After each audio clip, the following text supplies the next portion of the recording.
Hello everyone, welcome back to my channel. This is Chetna Sharma. As you all know that I am Assistant Professor of Law and I am running a series of Specific Relief Act here. So today we are here to discuss Section 16, Section 17. Section 16 is all about the personal bars to relief. Section 16 I have already discussed where I discussed Section 10. So there in that video I discussed section 16 in detail with example. So please watch that video so that you will get an idea that what section 16 is all about. Further we discuss section 17. So section 17 says contract to let or sell property by the person who has no title. Before starting this video, I request you to please do open your BEAR Act so that you will get all the things effectively. So let's start with the BEAR Act and the section. So section 17 talks about the contract to sell or let property by one who has no title, not specifically enforceable.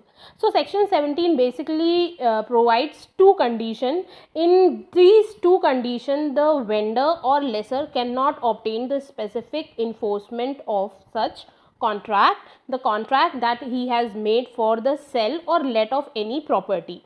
So section 17 clause 1 talks about the immovable property, that a contract to sell or let any immovable property cannot be specifically enforced in favor of a vendor or lessor.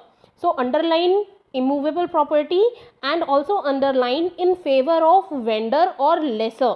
That means section 17 is only talking about the enforcement in favor of a vendor or lessor. So if we talk about the purchaser or the lessee, then you have section 13. So read section 13. Section 13 talks about the rights of purchaser or lessee against the person who has no title or imperfect title. So let's discuss the two conditions that section 17 provides. The first condition, that is the vendor or lessor who, knowing not to have any title to the property, has entered to sell or let any property.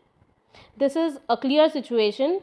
For example, A is the person not having title of any house, but he entered into a contract with a person B and he contract him to sell house for 1 lakh rupees.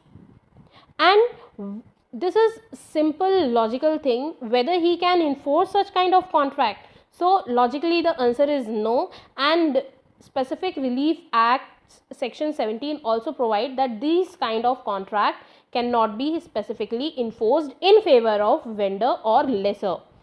That is, any vendor or lessor who himself knows that he is not having any title and he entered into a contract to sell or let such property, then this type of contract cannot be specifically enforced. This is the first condition provided under section 17. Now the second condition, who, though he entered into a contract believing that he had a good title to the property, cannot at the time fixed by the parties or by the court for the completion of the sale or letting give the purchaser or lessee a title free from reasonable doubt. That means he has some possibility, the vendor or lessor is having some possibility that the particular immovable property will get into him or he will get the ownership or the title of that particular property, and on that probability or that certainty he entered into a contract, but at the time of the performance he is not able to deliver the perfect title or the title free from reasonable doubts. So let's understand this also with the help of example. For example, A, being in possession of certain land, contract to sell it to Z. On inquiry, it turns out that A claims the land as hire of B. That means A is having a probability that he may get the ownership or the title of that particular land as hire of B, who left the country several years before and is generally believed to be dead, but of whose death there is no sufficient proof. So A cannot compel Z specifically to perform that contract. So this is a clear situation that if there is a certainty or probability to get the title of any particular property, and on that probability you entered into a contract, and at the time of performance that probability doesn't come into existence, or that uncertainty doesn't change into the certainty, and you didn't have the perfect title to deliver to the purchasee or the lessee. So this is all about section 17 2 condition, and section 17 clause 2 extend the enforceability of this provision into movable property also.